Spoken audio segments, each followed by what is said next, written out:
నమస్తే జగదేవ్ గారు, welcome to icon politics. నమస్తే నిహాల్. ఎస్ సార్, ఇప్పుడు శ్రీరెడ్డి గారు ఎవరైతే ఉన్నారో ఆమె యాక్ట్రెస్ తర్వాత గతంలో హల్చల్ చేశారు శ్రీరెడ్డి గారు. సో పవన్ కళ్యాణ్ గారిని ఆ అమ్మల్ని దూషించి మాట్లాడడం తిట్టడం జరిగింది గతంలో. దాని తర్వాత వైఎస్ఆర్సీపీ గవర్నమెంట్ ఫామ్ అయిన తర్వాత సో ఎవరన్నా చూసుకోనో కానీ లేకపోతే జగన్మోహన్ రెడ్డి గారు వాళ్ళ క్యాష్ చూసుకోనో కానీ ఏదైనప్పటికీ టీడీపీ మీద అంచెల వ్యాఖ్యలు చేయడం జరిగింది. శ్రీరెడ్డి గారు గతంలో లోకేష్ గారికి సంబంధించి ఎలా మాట్లాడారో చూసాము. పవన్ కళ్యాణ్ గారిని, చంద్రబాబు నాయుడు గారి కానీ ఇంకా టీడీపీలో కొంతమంది ముఖ్య నాయకులు కానీ సో వాళ్ళందరినీ ఎలా మాట్లాడారో మనందరం చూడడం జరిగింది. నెక్స్ట్ గవర్నమెంట్ ఫామ్ అయిన తర్వాత శ్రీరెడ్డి గారు సారీ చెప్పడం జరిగింది. పాయింట్ నెంబర్ 1, అంటే గవర్నమెంట్ ఫామ్ అవ్వకపోతే ఆ సారీ ముందుకు వచ్చేది కాదు. శ్రీరెడ్డి గారు అందరికి తెలుసు ఆ విషయం. So elections. ముందు కూడా జూన్ 4వ తారీఖున మనం చూసుకున్నా నేనంటే ఏంటో చూపిస్తా అన్నట్టుగా చెప్పడం జరిగింది. జూన్ 4 తర్వాత సారీ చెప్పడం జరిగింది. సో ఈ సిచ్యువేషన్స్ లో ఎలా పడితే అలా మాట్లాడడం జరిగింది. పోలీస్ స్టేషన్ మీద చాలా పోలీసుల మీద ఆమె మీద ఫైల్ చేయడం జరిగింది. సో మొన్న ఒక పోలీస్ స్టేషన్ వాళ్ళు పిలవడం జరిగింది. 41A నోటీసులు ఇచ్చారనుకుంటా. సో ఓవరాల్ ఇన్సిడెంట్ చూసిన తర్వాత మీకు ఏమనిపించింది సార్?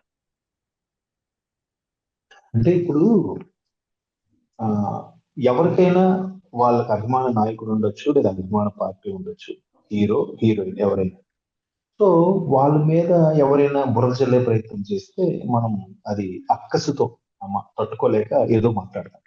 కానీ జనరల్ గా పార్టీలో ఉండే నాయకులకి, అధికార ప్రతినిధులకి, లేదా జిల్లా ఇన్ఛార్జీలు అందరికి కూడా ఫలానా పార్టీ వ్యక్తి ఎట్లా మాట్లాడారు, మీరు దాని మీద కౌంటర్ ఫైల్ చేయండి, లేదా కౌంటర్ అటాక్ ఇవ్వండి, ప్రెస్ మీట్ పెట్టండి అని చెప్తుంది ఏ పార్టీ అయినా సరే.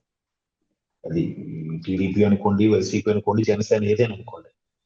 కానీ గత ప్రభుత్వంలో 2019 తర్వాత కల్చర్ ఎలా మారిపోయిందంటే, నిజంగా పార్టీ అధిష్టానమే అలాగ పెట్టమని చెప్తుందా, పార్టీ అధిష్టానమే స్క్రిప్ట్ ఇస్తుందా, పార్టీ అధిష్టానమే ఆ బూతులు కూడా రాసి మరీ పంపిస్తుందా అనే సందేహాలు అయితే చాలా మందికి వచ్చాయి. ఎందుకంటే 19 ముందు వరకు కూడా అధికార పక్షం విపక్షము దుయ్యబట్టుకోవడము, బురదజల్లుకోవడము సర్వసాధారణంగా ఉండేది. అది కూడా ఎలాగా వ్యక్తిగతంగా ఉండేది కాదు. అధికార పరంగా అధికార దుర్వినియోగం అయినా, లేదా వాళ్ళు ఇచ్చిన హామీలు నెరవేర్చకపోయినా, పథకాలు ఏమీ అమలు చేయలేకపోయినా చేసేవాళ్ళు. కానీ 2019 తర్వాత ఎంత ఫిల్తీ లాంగ్వేజ్ అంటారు దాన్ని, ఎంత ఫిల్తీ వర్స్ట్ అంటే ఆ, చాలా దారుణంగా మీ అమ్మ మూడిస్తాడా, 420 గాడు, ఆడొక ముసలి నక్క, సీకేసిన తాటి టెంకలా ఉంటాడు, వీడికి ముగ్గురు నలుగురు పిల్లలు పెళ్లి చేసుకున్నాడు, మొదటి ముగ్గురిని మోసం, ఇంకా పడగదిలో వ్యవహారాలు కూడా పచ్చి బూతులు కూడా మాట్లాడిన సందర్భాలు ఉన్నాయి. సో అలా మాట్లాడిన వాళ్ళు రీసెంట్ గా పోసాని గారు ఎదుర్కోవడం మనం చూసాం. సో మీరు అన్నట్టు శ్రీరెడ్డి గారు కూడా, ఈవిడ కూడా చాలా మాట్లాడారు. మాట్లాడిన తర్వాత అన్ని జరిగితే గవర్నమెంట్ పోయింది కాబట్టి సారీ చెప్పారు ఆవిడ. గవర్నమెంట్ పోకపోతే సారీ చెప్పరుగా. గవర్నమెంట్ పోయింది కాబట్టి క్షమించండి, తప్పుగా మాట్లాడాను, నా మీద కొంతమంది ఆధారపడి బతుకుతున్నారు, నాకు బాధ్యత ఉంది, దయచేసి నన్ను వదిలేయండి, నేను ఈ రాష్ట్రంలో విడిచిపెట్టి, తెలుగు రాష్ట్రాల్లో విడిచిపెట్టి వెళ్ళిపోతున్నాను అన్నట్టుగా చెప్పారు. సో చాలా మంది దాన్ని ఎవరు యాక్సెప్ట్ చేయలేదు. ఎందుకు యాక్సెప్ట్ చేయలేదంటే అంత భయంకరంగా మాట్లాడారు కాబట్టి. దాన్ని ఎవరు, అంటే చూసిన ప్రేక్షకుడు, చూసిన ఓటర్ ఎవరు కూడా దాన్ని తట్టుకోలేకపోయాడు. అంటే ఇది మనకు ఎలా తెలుస్తుందంటే, ఆవిడ పెట్టిన వీడియోలకు సంబంధించి కింద మీరు కామెంట్స్ చూస్తే మనకు అర్థమవుతుంది. ఓహో, ఎక్స్ట్రీమ్ లెవెల్కి వెళ్ళి మాట్లాడారు. మాట్లాడమని చెప్పింది పార్టీ అధిష్టానం చెప్పుంటది. చంద్రబాబు నాయుడు విమర్శించండి, పవన్ కళ్యాణ్ ఢీబట్టండి, లోకేష్ మీద బురజల్లండి. కానీ శ్రీరెడ్డి గారు వాళ్ళ కూడా అమ్మ అధిష్టానం చెప్పిందా సార్ విమర్శించమని? అది అంటే అదే చెప్తున్నాను, ఈవిడకి నిజంగా గుర్తింపు అనేది ఉంటే, ఈవిడ ఆ ఎవరు యాంకర్ శ్యామల గారికి అధికార ప్రతినిధికి పదవి కట్టబెట్టినప్పుడు ఈవిడ అప్పుడు కూడా వీడియో రిలీజ్ చేశారుగా. ఏమని, మేము గవర్నమెంట్ ఉన్నప్పుడు ఎలాగో మంచి పదవులకి అర్హులం కాలేదు, ఇప్పుడు గవర్నమెంట్ పోయింది కాబట్టి ఇప్పుడు కూడా మేము ఆ అర్హత లేదా మాకు, మేము పనికిరామా, మేము ఆ మాత్రం మాట్లాడలేము అన్నట్టు కూడా ఒక వీడియో రిలీజ్ చేశారు ఆవిడ.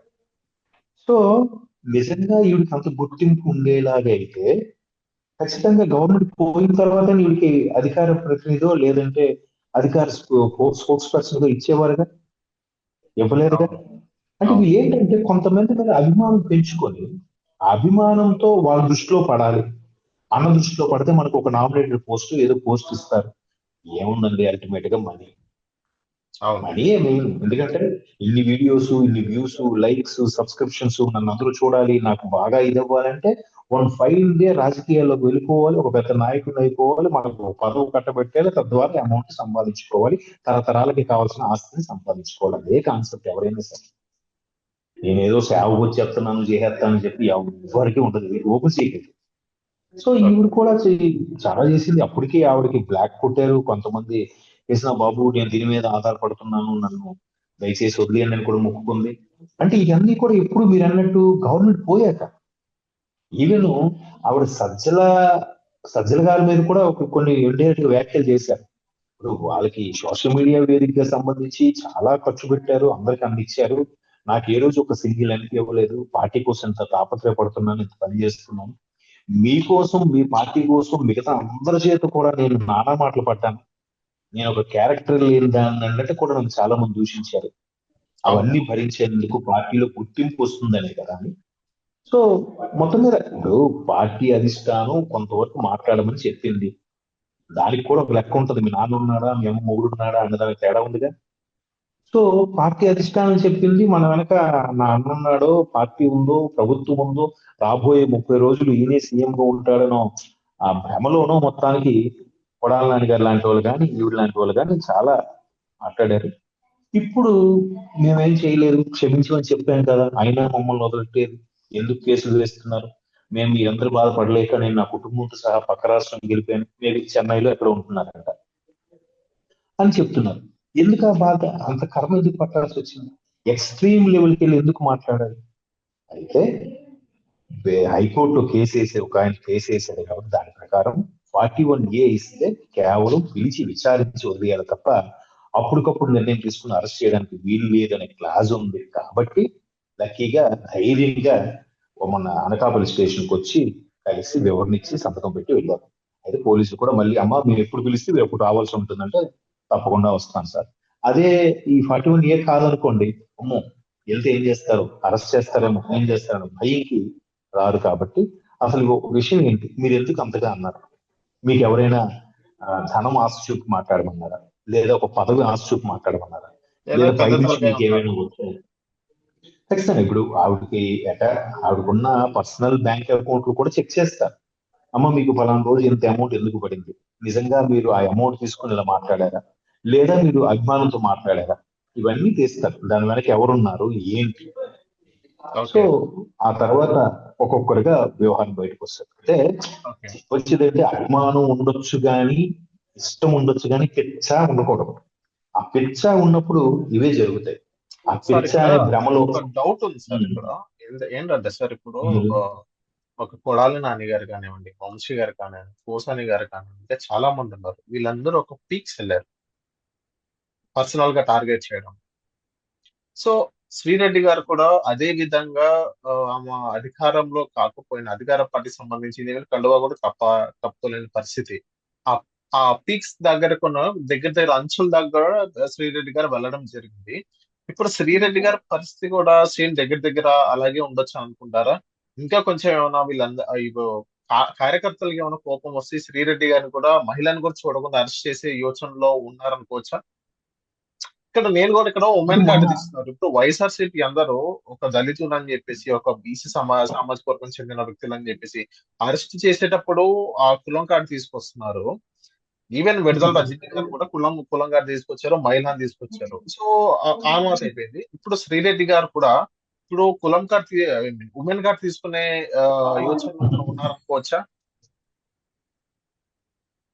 ఉమెన్ గా కాబట్టి ఆవిడకి 41A ఇచ్చి కేసు ద్వారా పిలిపించారు.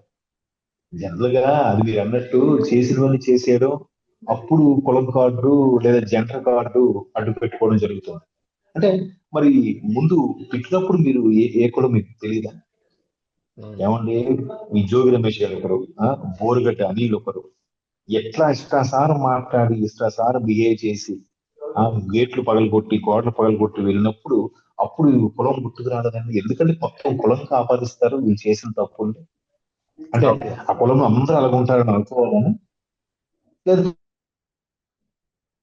అందరూ అమాయకులను అనుకోవాలని కులం ఎందుకు లాగుతారు సార్? అంటే అవును. చూడండి, దొరికిపోయేసరికి ఈ విధంగా గేరు మార్చి కులం అనే సానుభూతి కార్డు చూపిస్తున్నారు. అది క్లియర్ ఓకే. గా కనబడుతుంది ఆ రాజకీయ ఈ ముసుగులో చేసిన వ్యవహారాలు. ఇప్పుడు ఓకే. ఈవిడ అన్ని మాట్లాడేసి నేను ఒక మహిళని, నన్ను వదిలేయండి, నా మీద కొంతమంది ఆధారపడి బతుకుతున్నారు, వాళ్ళు నేను బతికించుకోవాలి, బాధ్యత ఉంది, సారీ చెప్పాను కదా ఇంకా కేసులు వినపడి అంటే ఎలా ఉందంటే లాగిపెట్టి ఒక్కడు కొట్టి సారీ చెప్పినట్టు ఉంది. అంటే లాగిపెట్టి ఓకే. ఒక్కడు కొట్టి సారీ చెప్తే ఊరుకుంటారా?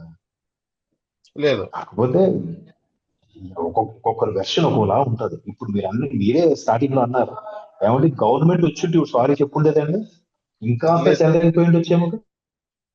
ఖచ్చితంగా చెల్లెలుతారు. అది ఆబ్వియస్‌గా ఇప్పుడు మన కూటమి గవర్నమెంట్ ప్రభుత్వం ఉన్నంత నిజంగా కిరణ్ చేబ్రోలు,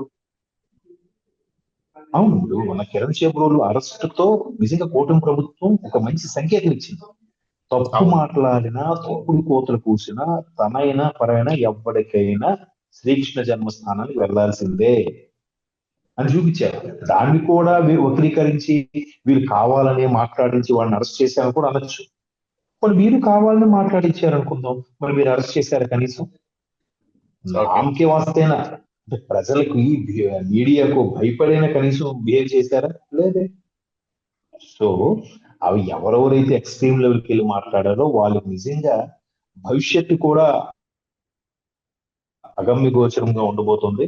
వాళ్ళు ఎవరు కూడా అదే పార్టీలో కొనసాగుతారా, వేరే పార్టీలకు వెళ్ళే పరిస్థితి ఉండదు. వాళ్ళు మిగతా కెరియర్లు కూడా ఆవిడ కెరియర్ కూడా చాలా ఇబ్బంది కేవలం అవును. యూట్యూబ్ ఆధారంతో బతికేదంట. ఇప్పుడు అవును. వాళ్ళందరికీ చెక్ పెట్టారు, యూట్యూబ్ లో చాలా మంది బ్లాక్ లిస్ట్ పెట్టారు. ఇప్పుడు ఎలా ఉంటుంది ఆవిడ పరిస్థితి చెప్పండి? ఇప్పుడు ఎవరు వచ్చి అవును. కాపాడతారా? ఏ అధిష్టానాన్ని ఏ అధినాయకత్వం నమ్ముకుందో వాళ్ళు ఎవరు వచ్చి మిమ్మల్ని చూస్తారా? ఎవరు చూడరు. ఎవరు కనీసం సానుభూతి కూడా ప్రకటించరు. సో ఇవన్నీ బెస్ట్ ఎగ్జాంపుల్స్. ఈ ఎగ్జాంపుల్స్ ఓకే. గుర్తు పెట్టుకొని ఎవరైనా పరిధిలో మాట్లాడితే విజ్ఞతతో మాట్లాడితే అందరికీ మంచిది. Okay. So thank you sir. మైకాన్ పాలిటిక్స్ వచ్చినందుకు.